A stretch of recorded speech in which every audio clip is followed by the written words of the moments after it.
Hey everybody, thank you so much for coming to our Q&A and for watching A Concerto as a Conversation. Remember that this film is eligible for the Audience Award, so make sure to rate all of the films that you've watched.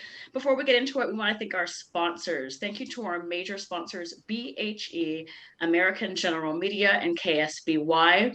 And we want to thank the sponsors of this film that you just watched, Austin and Bree Allen, Terry Guilford Jr., and SLO County Brothers. Thank you so much. Yay! And so now I want to welcome co-directors Ben Lightfoot and Chris Bowers, and we're going to have a little chat about the beautiful film we just watched. Welcome. Thank you so much, Courtney. Yes. And so y'all are co-directors. And so I guess my first question is how this film came about, who called who, and how did it happen? This is a very unusual situation in terms of how the film came about. But the film started as a discussion between me and the Los Angeles Film, LA Film. And they were interested in making films at the intersection of LA and music. And Chris and I have been friends for several years, and I saw that he was premiering this concerto, which he was already writing, in the process of writing. And I said, I would love to make a film about Chris's writing process and, how he's going through writing this piece for classical, because as a film composer, there's sort of a long history of that dialectic being a conversation. And so I called Chris and I said, would you be open to being a subject in this little film? And he said, yeah, let's talk about it. So I went over to his studio and he was all dressed up in sort of I don't know if it was a suit, but he was dressed up. And I said, what's going on? How come it's like 10 o'clock in the morning on a Tuesday? And he told me about his grandfather and how he had just come from a dedication ceremony for the Bowers Retail Square in South LA. And we just started talking about it, and Chris started, spinning the yarn of his grandfather's story and how he started in Bascom and had hitchhiked across the country, and how he had sort of by serendipity alone landed in Los Angeles, and all the travails of starting his own business.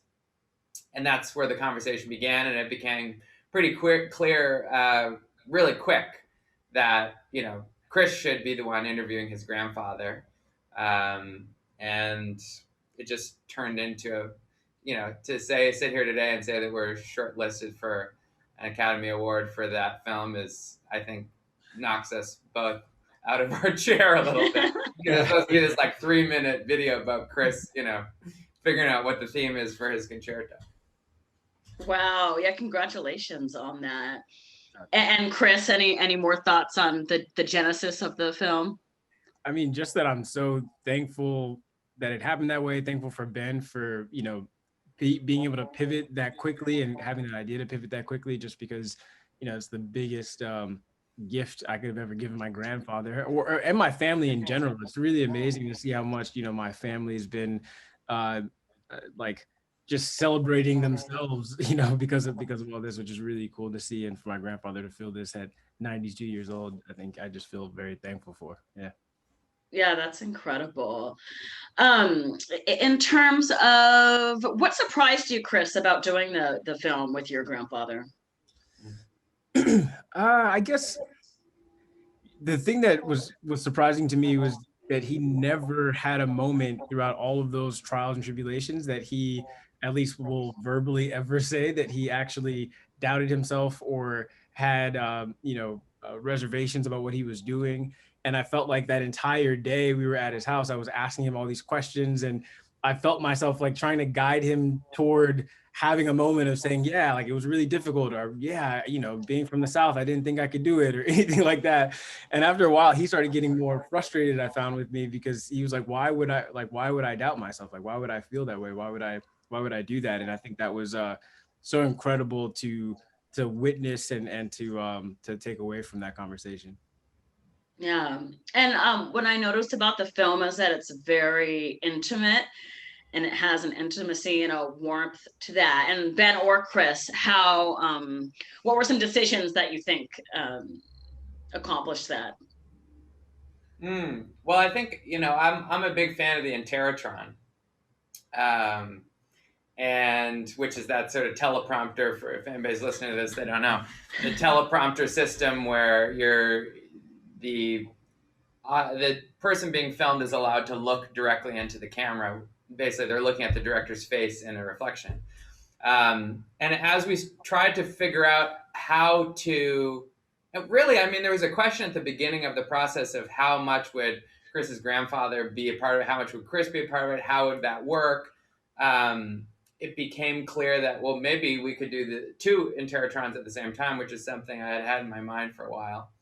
Um, and then when they got there, they just scooched up right close so they could see each other, and it ended up with this nice tight frame, which we liked. And um, especially with a lot of people watching the film on their phone, which is unfortunate, right? But true, with a short documentary, it's nice to it's you can still sort of see the nuance in someone's face when you have that nice intimacy. And the truth of the matter was that Chris and his grandfather were, I don't know, 6-7 feet away from each other in the same room, looking at each other through this system, and so they weren't shouting, they weren't, they could hear each other clearly. And even though there was all this technology, it just came out that way as a very intimate conversation between grandfather and grandson.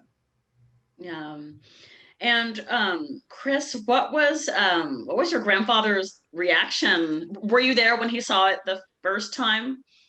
Well, the first time he saw it, it was after the lockdown. So we actually did it all virtually. We set it up for him to be able to watch at home. But I'm pretty sure it's the first time in my whole life I've ever seen my grandfather emotional about anything. He definitely was very speechless and taken aback. And I mean, this whole process, every time I call him with news, I think at this point, whenever they see me calling, I think they're expecting some sort of crazy news, because it's like it's Ava DuVernay, then it's the Oscar shortlist, and then like all these things, and it's pretty amazing. And yeah, so he just has been pretty speechless and happy about it, to say the least. And and this can be for both of you, the one major takeaway you want people to walk away with? Chris? I think for me is just realizing the value of sitting down with our elders and having these types of conversations. I feel like this conversation is something that not only did I really reflect on and continue to reflect on a regular basis for myself and difficult moments, but there's so much of that conversation that isn't seen because it's only 13-14 minute video, and we had a conversation for hours. And so there's so much that I got from that I'll continue to hold on to. And it's really amazing to have it captured on something that's tangible, and so for people to try to do that, especially in this time where we can't even really be face to face with a lot of our family and things like that, to try to cherish those conversations. Right, it's almost a good model for everyone, and also to, of course, give people their flowers while they're still here. Yeah. And to have the conversations, and even if they have to be virtual right now for everyone's safety, it's kind of where we're at, but it's important to maintain those connections. And Ben, do you have any dream takeaways of for viewers? I think what Chris says is the takeaway being, call your grandfather, call your grandmother, call your parents. I think that rings true for me. I also think I've been thinking a lot about this as we sort of had to watch this film over and over again, which is not a bad thing. I love watching it.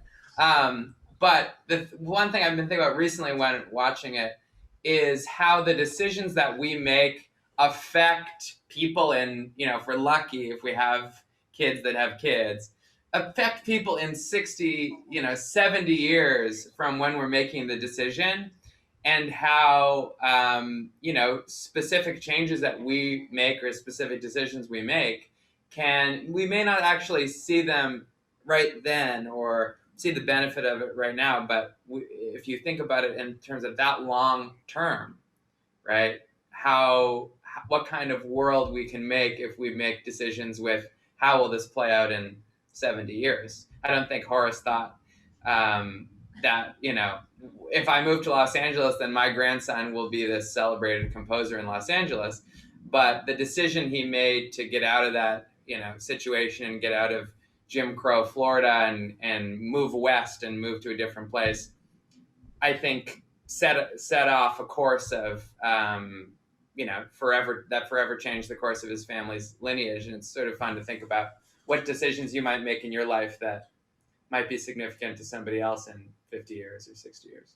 Mm-hmm. Yeah, well, thank you both. It was a beautiful film, a beautiful score, of course, naturally. Where can people? So this film's part of our short films, big stories program of diverse voices, and free to everyone across the United States as part of our program, which is awesome. And I know your film is on the New York Times Op Docs as well right now. It is. Yeah. Yes, it's an op doc, and you can watch it outside of the festival's window on the New York Times website, and also on their YouTube page, and we also have it on Vimeo. We have it in a lot of different places. Fabulous. Fabulous. So people can find it a lot of places. Yes. Well, thank you so much. Beautiful film. Remember, everybody out there, to vote for the Audience Award, rate the films afterwards.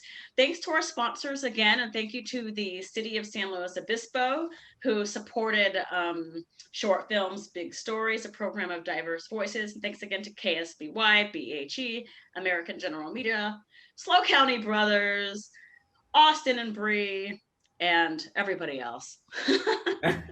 Yes, thank you. Appreciate the opportunity. All right, thanks so much, guys. Have a good one. You too. All right, bye-bye.